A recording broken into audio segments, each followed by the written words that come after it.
All right, welcome back to PoPolitickin.com, your home for self-help meets hip-hop. Right now, we're live on YouTube, but check me out on Spotify, Apple Podcasts, Audible, 1212, and place to be with Kenyatta Griggs. How you doing, bro? Man, everything's good. What's up with you? Kenyatta, right? Yep, Kenyatta. You already know. Yep. That's tight. That's like a little, I just thought about that. It kind of even sounds like Kenyatta, still sound like Kenyatta. Kenyatta. Yep. Yeah, that's my birth name, Kenyatta. That's what's up. So, man, I remember I'm looking at our last interview. It looked like it was around October 2018. Oh yeah, it's been a minute. Yeah, we was talking about. I think back then we was talking about. It just came out with Culture Vultures. Right, absolutely. All right, so I just wanted to before we go into we're gonna catch up. Just give the people a reintroduction. Let them know about some of the books you came out with, and what you up to. Well, like you said, my name is Kenyatta Griggs. I'm an author. I got a lot of my connections from being a barber in the Los Angeles area for many years, cutting a wide range of different people, from entertainers, gangbangers, real estate people, lawyers, doctors, judges, so, and in the shop is where I got a lot of game on just some of the basic needs that most people need. And then, being that I was in Los Angeles, staying close to the concrete, I got a even better idea of, what people really want to listen to as far as audiobooks and what they would like to read that can really connect with them. So I came up with an idea to do a company called Hip Hop Motivation. And I put together a book called Think and Ball Out to launch the company. It was an audio book. And because at the time I didn't know how to write a book, so I just went with the audio version. And did Culture Vultures, The Secret to Balling. I'm writing Culture Vultures 2 right now, but that name is tentative. I don't think we're gonna go with that name. But just continuously working, man, and working on laying out everything, the film, Think and Ball Out, as we speak.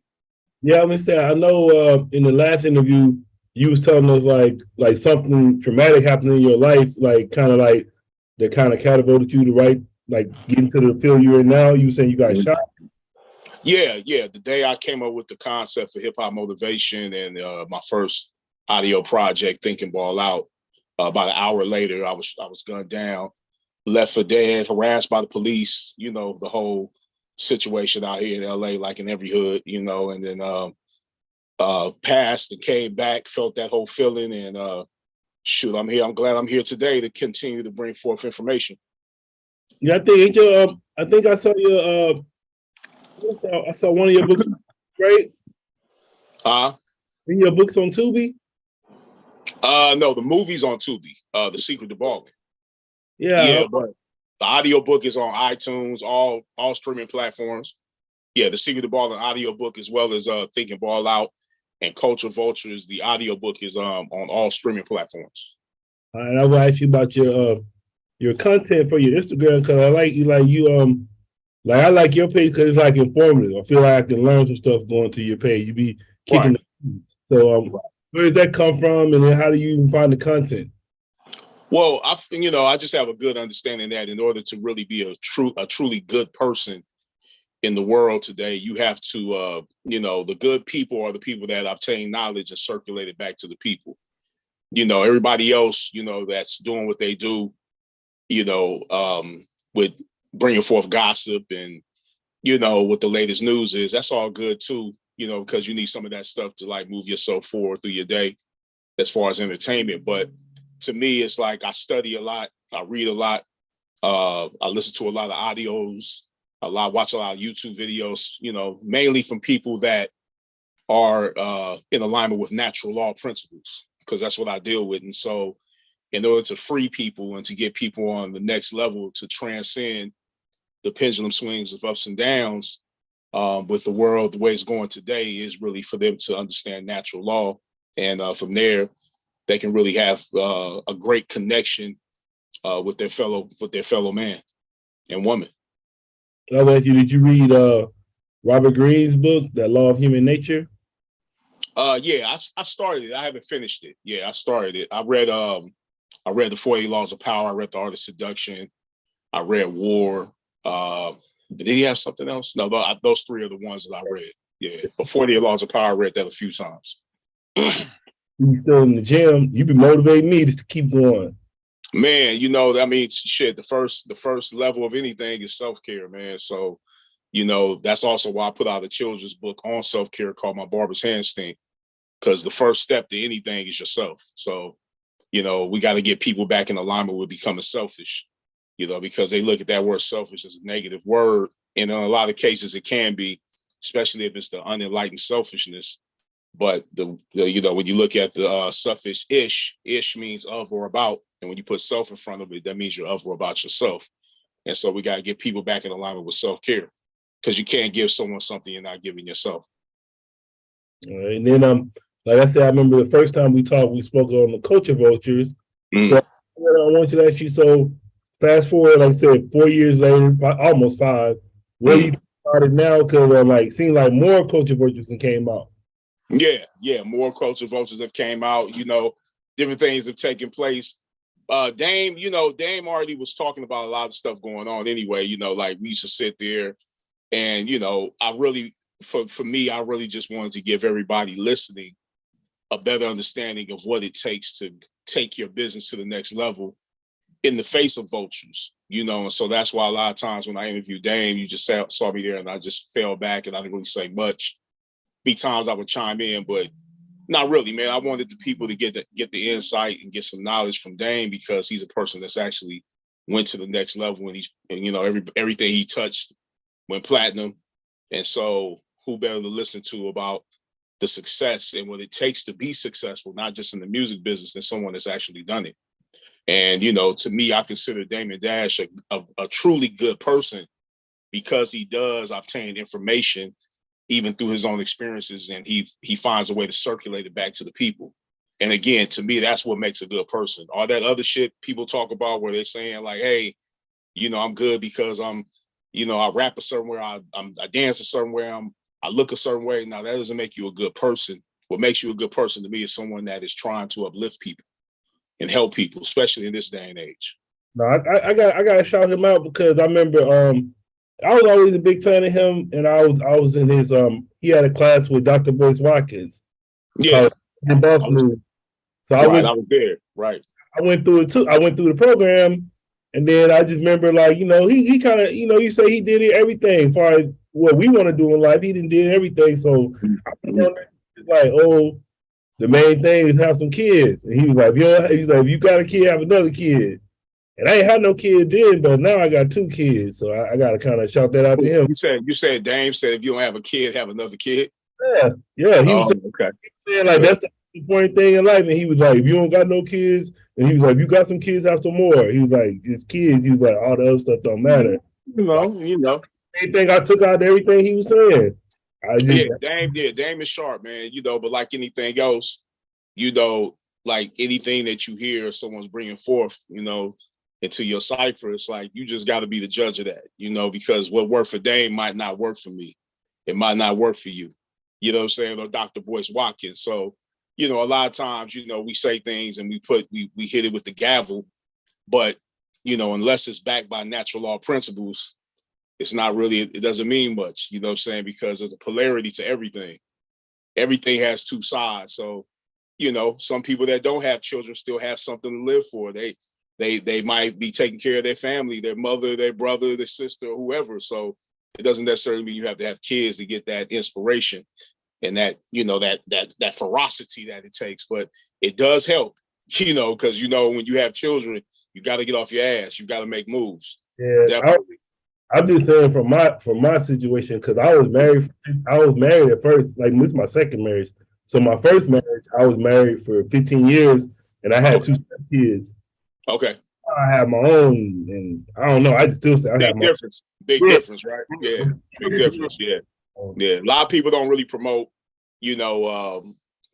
messing around, getting married to women with children, but a lot of times, man, I don't see anything wrong with that either, because I heard some different people say like, oh yeah, If a woman has children, you know, I didn't don't even, marry her. But I don't believe in that because I have a grandfather that was, you know, he wasn't my biological grandfather, but he did more for me from teaching me and my father.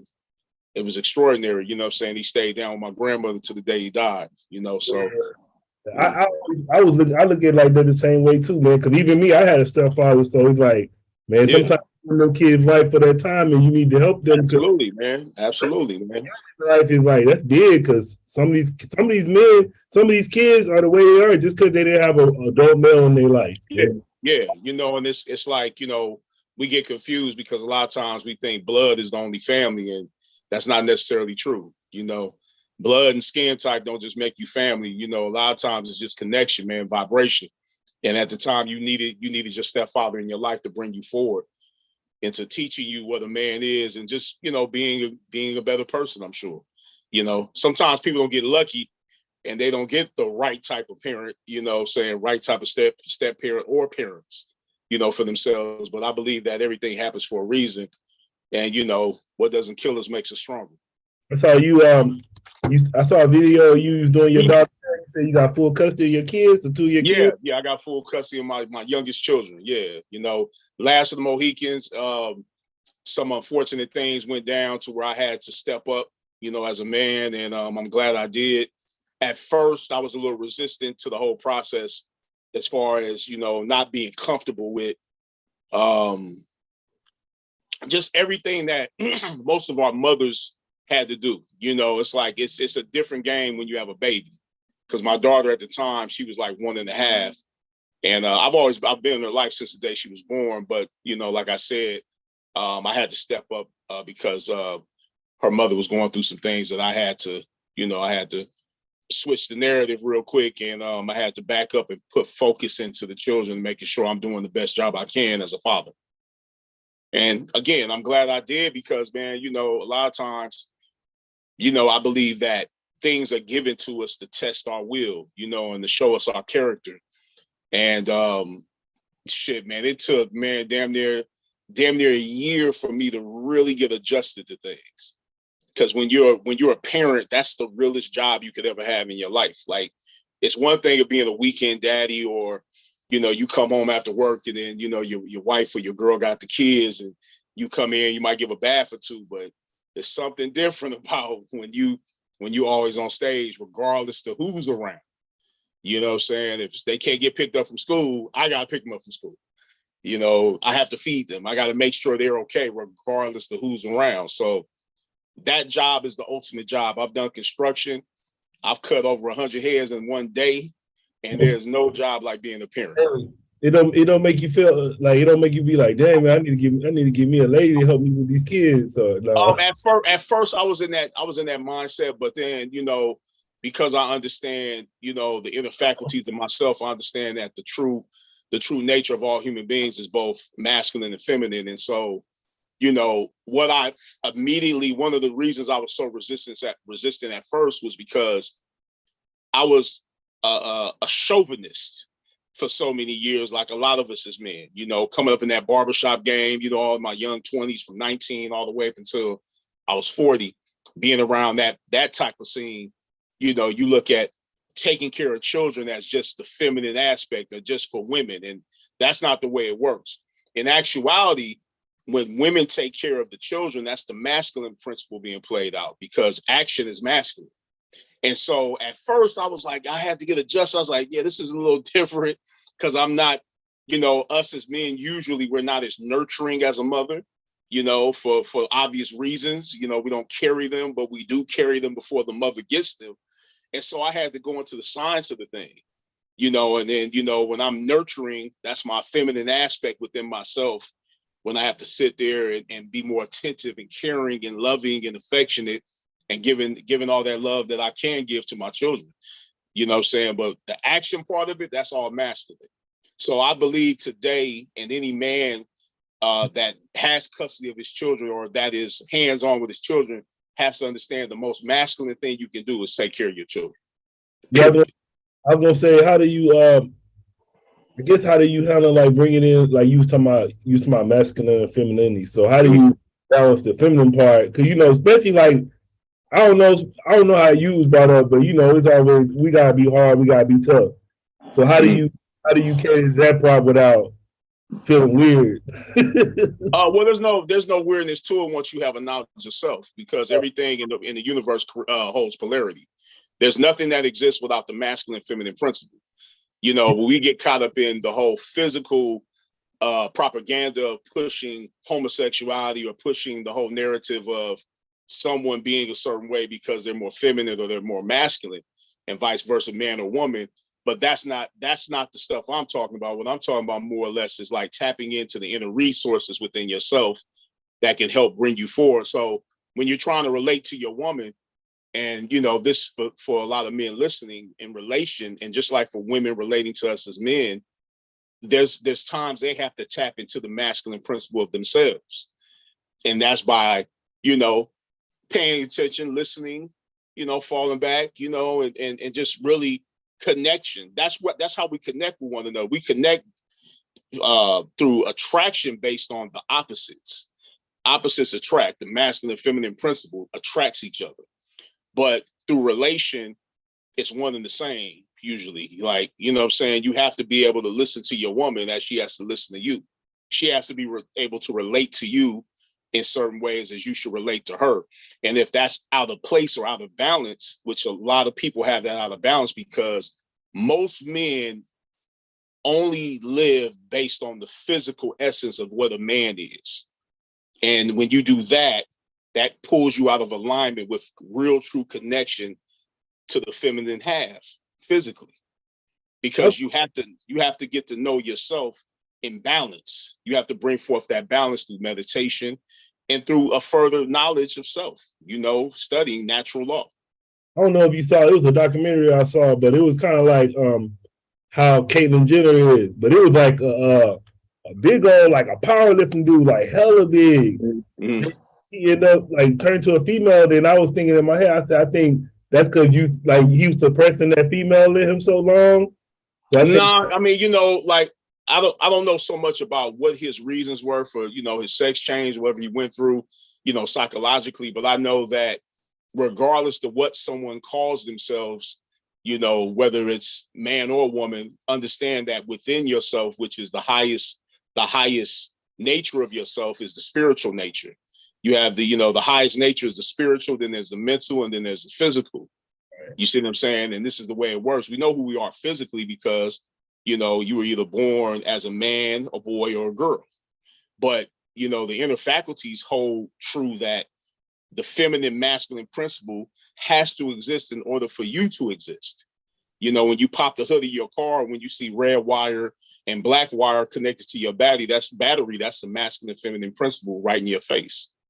You know, if you were to cut a cord, there's going to be a balance of wires, masculine and feminine wires, even if it's 4 or 6, there's not going to be an imbalance. Just like when you were a kid and you put batteries in your toy, minus and plus, that's masculine and feminine right there. See, there has to be that balance in order for something to work. And we're not working properly, a lot of us, because we're not in tune with that aspect of ourselves. It's there, but a lot of us, because we're not in tune with it, we overlook it, and we think that if I tune into the feminine principle of myself being a physical man, that means some gay shit, or that I'm a woman, or I'm going into some girl stuff. And that's not the truth, because the feminine half of yourself is the creative, it's the intuitive principle. You know, at times it can be impulsive.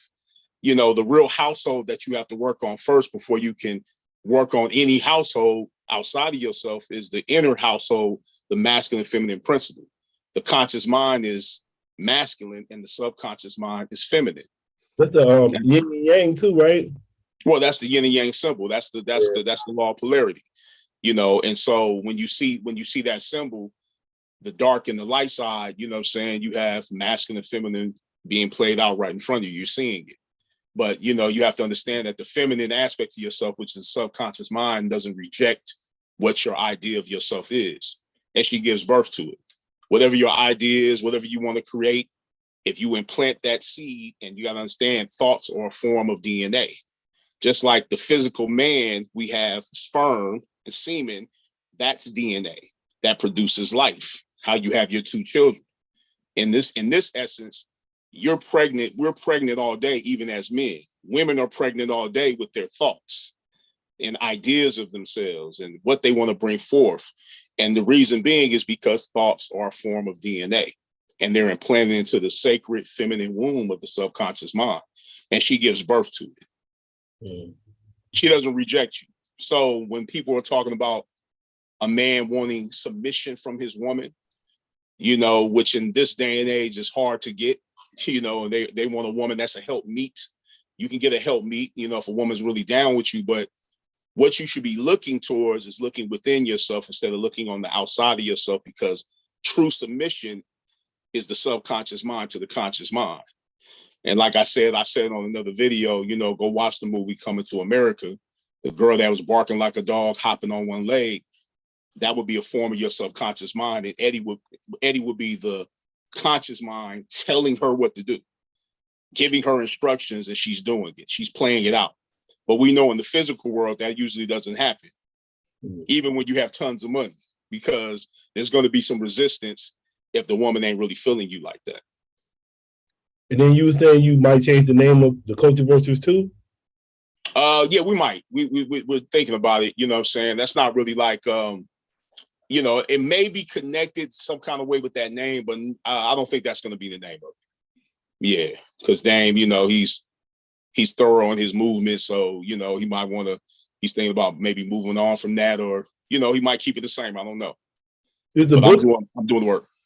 Is the book still up? Because I was looking for it on Spotify. I ain't see it. Oh yeah, on all streaming platforms. It's on YouTube. It's everywhere. And then the book, the physical copy of the book is on Amazon. You can pick that up.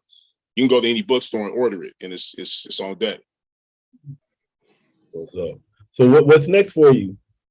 Well, right now, man, I'm just like I said, I'm just continuing to create, bring things forth, and teaching natural law principles, you know, because I feel like the most important thing for me right now at this point in my life, because I finally got my schedule together with my children, you know, because when you have children, planning is the most important aspect of child rearing. You know, we have to make sure that, you know, there's certain plans in place and certain steps that you have to take in order to bring forth what it is you're trying to do. Because if you don't, it could be chaos, man. And, you know, children don't deserve that chaos, you know. So I make sure that, like, after hours, certain times, like after they get to bed or whatever, it's like it's daddy and children time. But then when they get to bed, you know, I have a couple hours before I get to sleep where I work on things. And even before that, before I pick them up from school, you know, it's a process.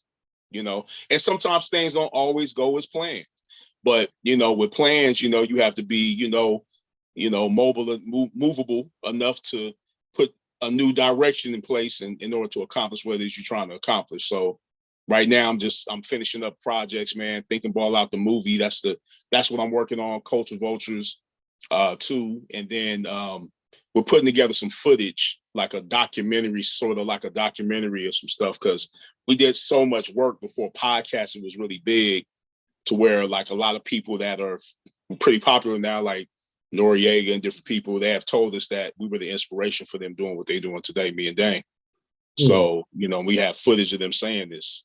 And so, you know, we putting some stuff together. It's all right there. Yeah. Yeah, I would say what you think about how Kanye going through right now? With Kanye, I don't really have too many thoughts on it, but I just wish him the best, man, because I know dude, you know, since the beginning. And I know that a lot of times, a lot of people project things and say things sometimes that they don't really mean, you know, and when they're going through something else, you know, there's always a call, every effect produces its own call. So, you know, things he's saying has a lot of truth to it.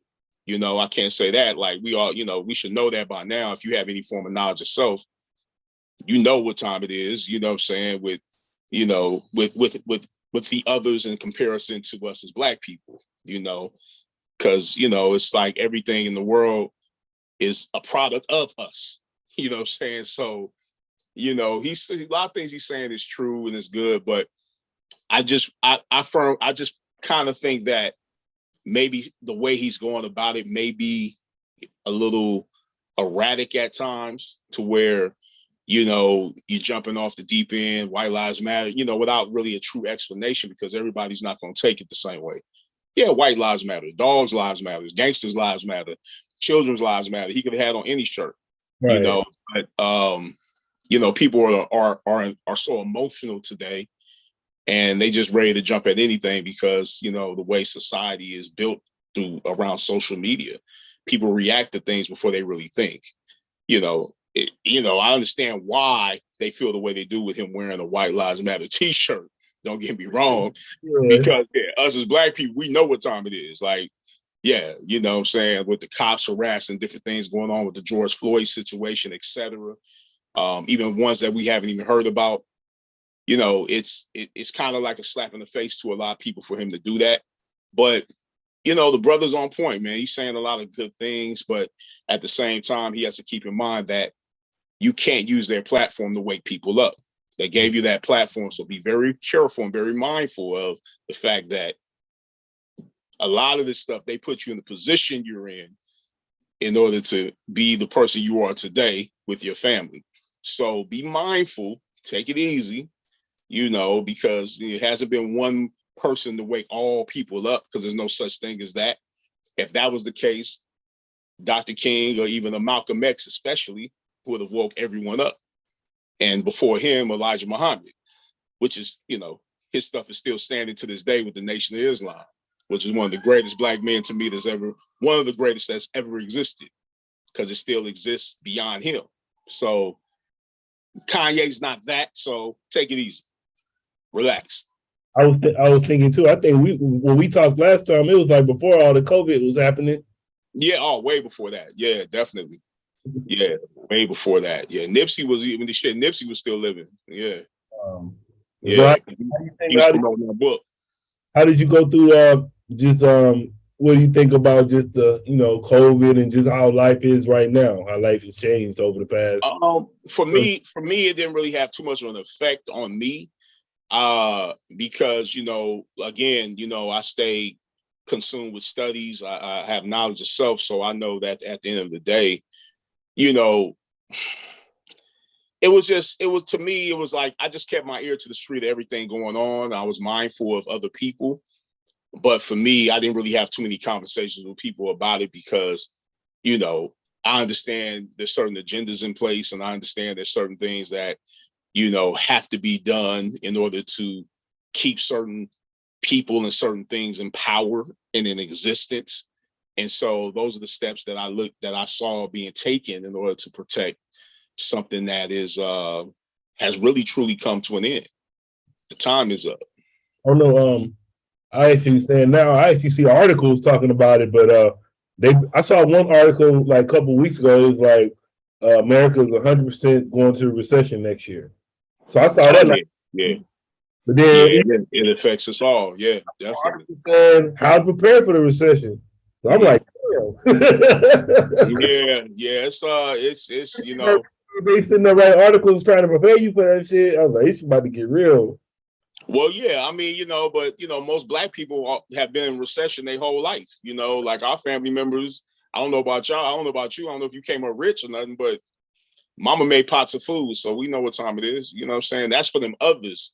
And then people that just, they'll kill themselves if they lose some money.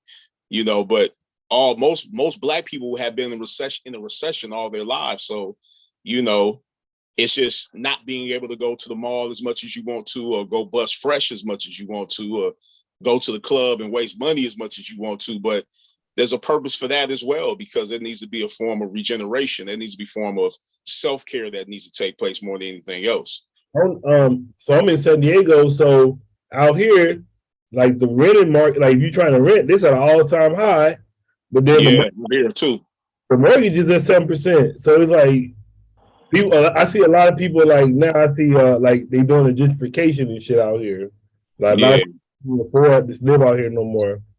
Yeah, it's a lot of like that going on right here in LA. I'm in Inglewood, right by the Rams Stadium and Chargers Stadium, and I noticed that they're doing a lot of things. People are moving up out of here, and this, at once upon a time, this was heavy gang territory. You know, the Bloods was over here. So, but now you seeing Asians and white people walking poodles, you know, like over in the jungles over off of Crenshaw.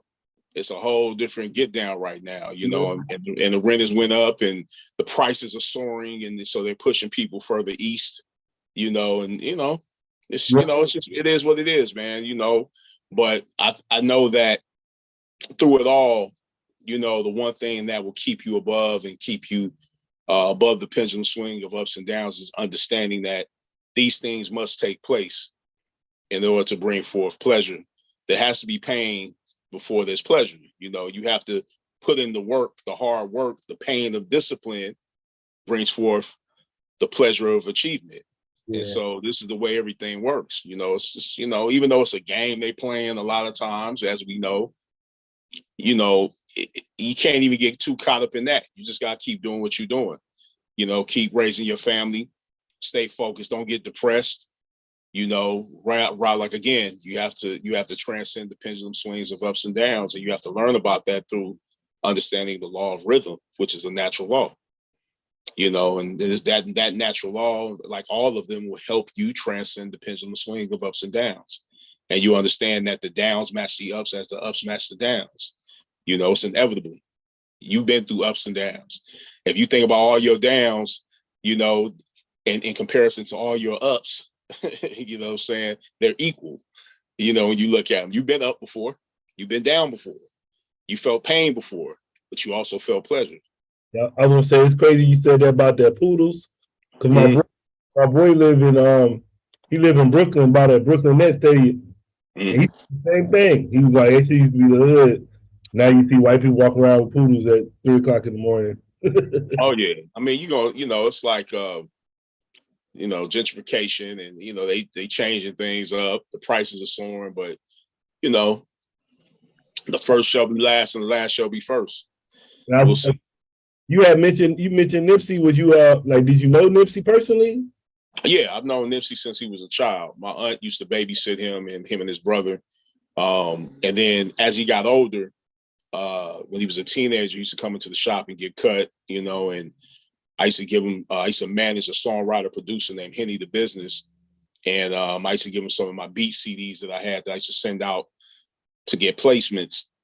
And it was funny, a lot of his mixtapes have those beats on them. And he used to drive Henny to Jay Hen. His name is Jay Hen, Henny the Business now, but he used to drive him crazy because, you know, he would hear his beats on a mixtape that he's not getting paid on. So, but it was a pleasure to help him get his exercise on so he can, you know, before he passed, he can show people his skills. You know what I'm saying? He was a good dude. I remember the day he came in the barbershop and told us what his rap name was going to be.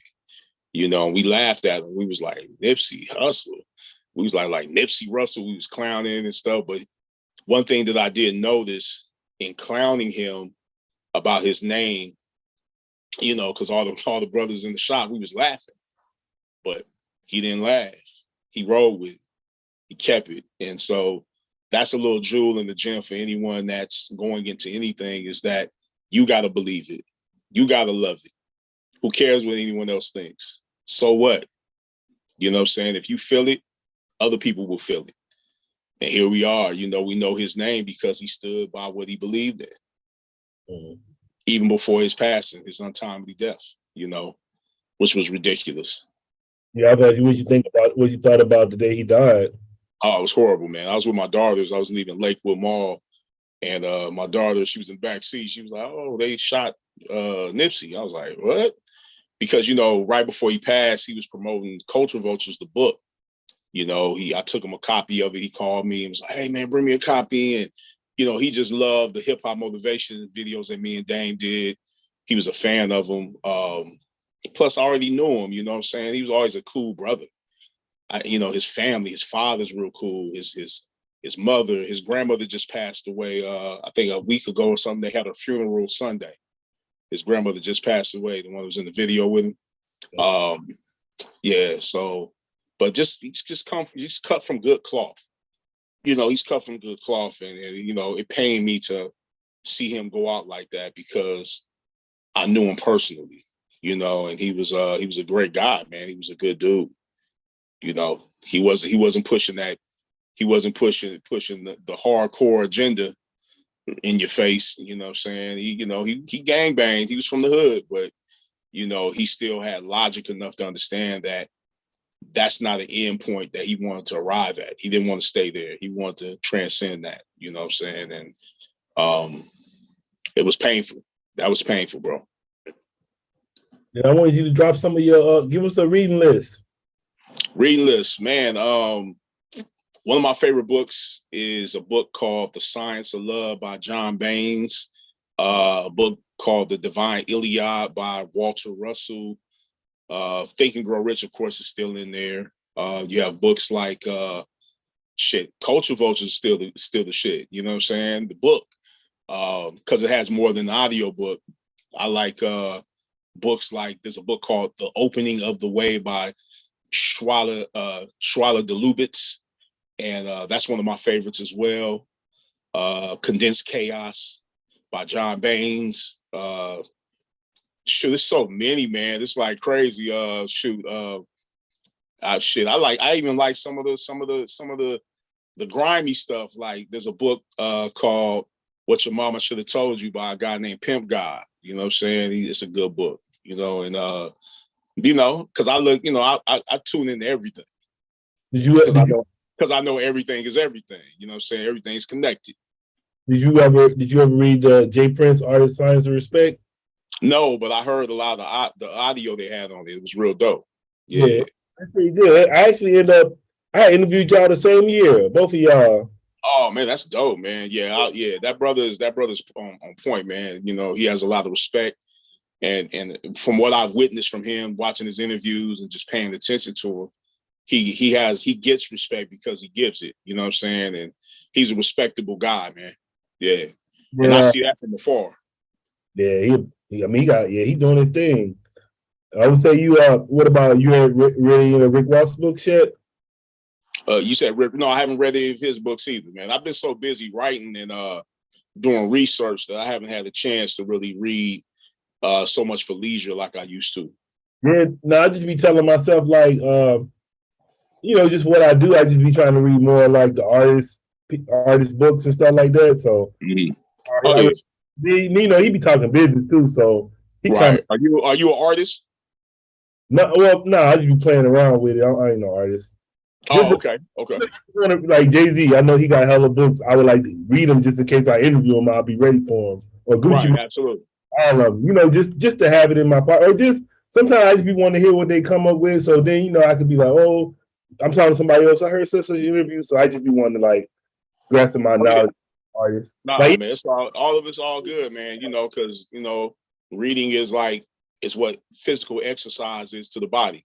Mm-hmm. A lot of people we don't read as much as we used to. If you pay attention, people are listening more now.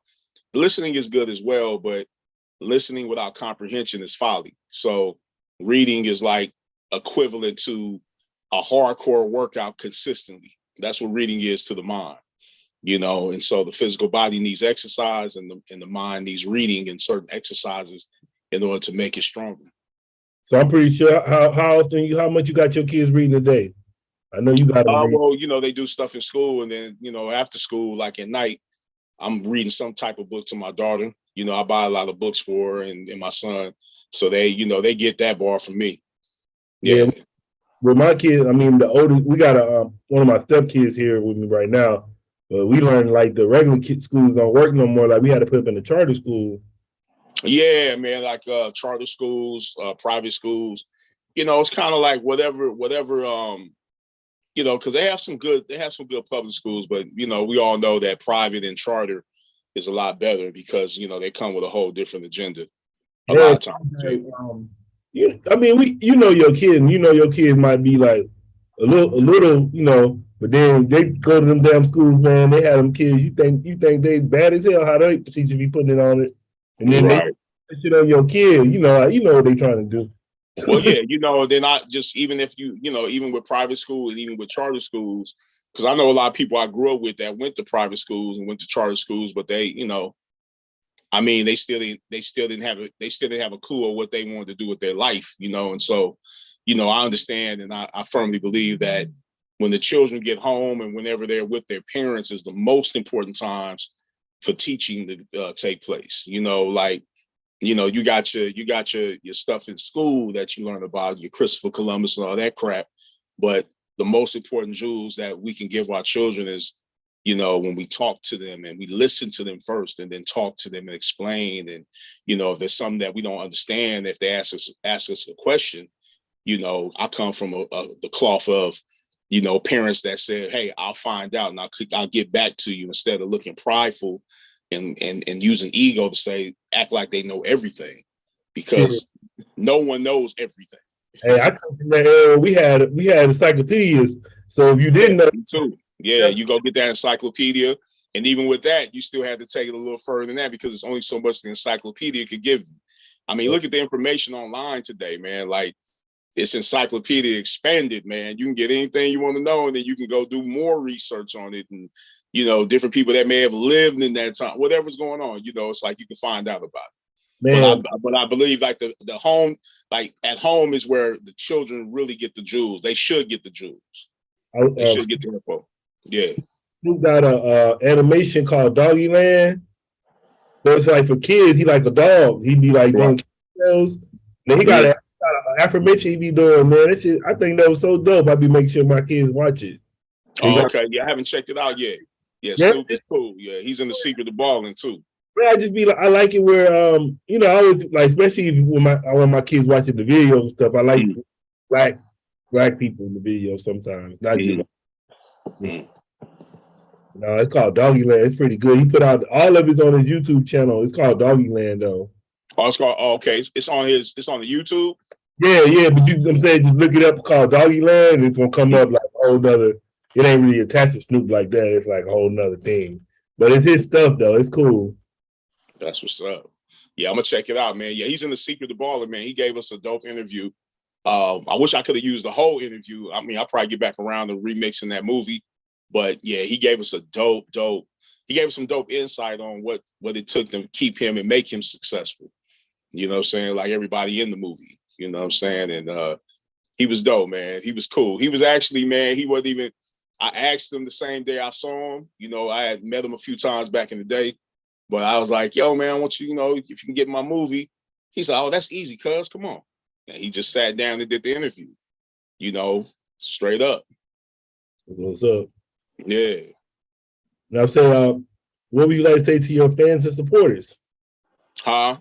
So what would you like to say to your fans and supporters? Well, the most important thing, you know, to anybody that supports me and then people that have, you know, followed what we did with Hip Hop Motivation, just to understand that their belief in God is their belief in themselves, and that their belief in themselves is their belief in God, you know, and just keep striving and keep studying, man. You know, the number one thing that they want to be in tune with is natural law principles. They want to understand what transgressions are, but most important, understand natural law principles and apply that to your life and pass it on. You know, don't just get knowledge and don't circulate it. You know, that's like eating food and not taking a shit. You know, anything that you take in, you want to circulate back out, you know, and so it's very important that we get back into communication with each other, you know, because the word community comes from the word communication. Communication comes from the word community. And so, you know, that's why it's a beautiful time we live in, where we can create our own news and our own media, like with your channel, with my channel, you know, and we can circulate some knowledge and information back to people instead of gossip or talking about other people. You know what I'm saying? As you noticed, when I was with Dane, we usually sat there and build on some stuff that people in the hood might want to know. You know, my whole intention was my people. You know what I'm saying? Like, you know, I want my people to be up on some game on what it takes to take their company or whatever they're doing to the next level. You know, what really truly fashion is, and creating a fashion line, what it takes, and not just putting prints on t-shirts, and, you know, giving them the game, man, exposing them to something different that they're not used to hearing. Because usually when you get on these shows and on these, you know, no diss to nobody, you know, when you get on these shows, they want to talk about the gossip. They want to talk about, you know, the fun stuff. But, you know, it's very important to talk about the business ethics and what it takes to take your shit to the next level. And that's why I made the movie The Secret to Balling. And those that have slept and haven't seen that, you know, you're missing out not watching that movie. Because that movie gives you different perspectives from different people. And what you'll see by the end of that movie is that success leaves clues. And everybody in that movie really said the same thing, they're just from different walks of life. The preacher said the same thing that Snoop said. The lawyer said the same thing that RZA said. You know, it's all the same thing because success leaves clues. You got to get disciplined and go ahead and take over and do what you got to do. I was asking you, what year did you start Hip Hop Motivation? 2004. That's when I wrote it on paper. You know, June 24th, 2004. I put it on paper. You know what I'm saying? And I put Thinking Ball Out, the breakdown of what I wanted to do with that project. Again, I didn't know how to write a book at the time and put one together. So what I did was the next best thing, and that's what I recorded, because I was always a fan of audio books. My favorite book at that time when I was writing that was Think and Grow Rich by Napoleon Hill, and that's why I named it in homage to Think and Grow Rich, Thinking Ball Out. You know, and so it's up on all streaming platforms, definitely. Yeah, I'm saying, who else would you call your mentors?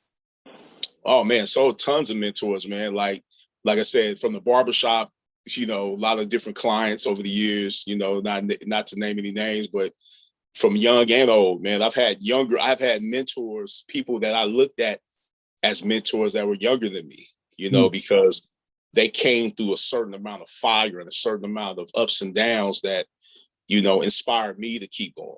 You know what I'm saying? I don't overlook anyone. I think, you know, all of us have something to share, you know, if you really look within, you know, and if you stay quiet long enough, you know, but because we live in a world where there's so many distractions going on, it pulls us away from our inner self. You know, it pulls us away from sitting still. As they tell you in scripture, sit still and know that I'm thy God. You know, because you don't sit still, because your mind is constantly occupied with what's going on in media and Kanye and this person, the Dame and Jay and you know, you all over the place because you don't take the time to get to know yourself and look within. And so as men, especially, if you're not doing that, you're not going to be the most attractive you can be to your woman because you're not going to be on your purpose. A woman is attracted to a man who has a purpose, plain and simple. If you ain't about that life, she can't be about you. You have to be about your purpose, and then she can turn into a helpmeet and help you achieve your goals. But if she sees you just not really focused and you're not really on anything, but you constantly talking about, you know, what's going on in the media, and she sees you watching it, looking at it, you wasting time on Instagram, and you ain't really, you know, you ain't promoting nothing, you don't really need to be on there like that. If you ain't posting something that's going to wake people up, what's the purpose of being on there? To look at, you know, it's a lot of cute girls on there, and that's the biggest distraction. That pulls you away again. That pulls you away from the inner self. See, these distractions were made on purpose. That's why industries are suffering right now, because there's so many people distracted, so many geniuses distracted. Yeah, I remember real true geniuses distracted. I ain't just talking about music. I'm not just talking about painting and writing. There's so many geniuses that are distracted right now that they have dulled their light to the point where they don't even know what their purpose is anymore. And the only way they can get back in tune with themselves is through sitting still. Meditation is the key. Meditation is the key to bring you back in alignment with your true self. Yeah, I remember. There's no real way to meditate. You can lay in your bed before you go to sleep and just lay and think. When you wake up in the morning, just lay there and think. You know, you have to hold your fingers together. You ain't got to sit Indian style. You know, anybody that's telling you that is that's foolishness. I remember this. Meditation could be sitting in your car and you just close your eyes, you relax and you're breathing. I remember this one guy was telling me, he a pro wrestler, but he was telling me, like, it's hard for him to stay still, just sit right there. So he was like, that's why he liked to go to the gym, because he said the gym is meditation to him. Yeah, it's different. There's different forms of it, man. Like for me as well, I just left the gym. And, you know, you can tell people that don't spend a lot of time meditating or sitting still, because they're so distracted. They have to be doing something. They got to be in the loop. Their hands are moving, their knees are moving, they're jittery, their eyes are moving. And because of that, they're just further getting away from themselves with each distraction. You know, like I said, you go look at a movie called The Golden Child with Eddie Murphy, you know, and just place yourself, you are the golden child, you know what I'm saying? And you place yourself in that movie and all those distractions around the golden child while he was in that cage. Those are distractions, but he stayed focused on his higher self, and so stayed in tune with himself, that all those outer distractions didn't affect him, and he survived. And Eddie Murphy, was guiding Eddie Murphy into getting him out of that cage. You know what I'm saying? You got to go back and watch that movie and apply it to yourself. And Yeah, yeah. I always had a couple people tell me, like, say they've been to jail, and be like, "Oh, I need the jail. It allowed me to sit down and think." And I'd be like, "I hear you, but it shouldn't get to jail." Yeah, you don't have to go to jail to think, but you know what, man? Like, in this world, one of my favorite sayings is that things don't happen to you; they happen for you. And sometimes that's needed in order to get you to wake up. Like today, I don't know if I would be on the level that I am today if I didn't get shot. Because that I didn't have to get shot, but because that ill thing happened to me, it brought me forward with understanding that, oh yeah, everything's gonna die. Death is for everyone. So to fear death or to fear anything, first get over the fear of death, because you will die. You know what I'm saying? Once you get over that fear, you're not going to fear COVID. You're not going to fear a man, woman, child. You're not going to fear you don't fear.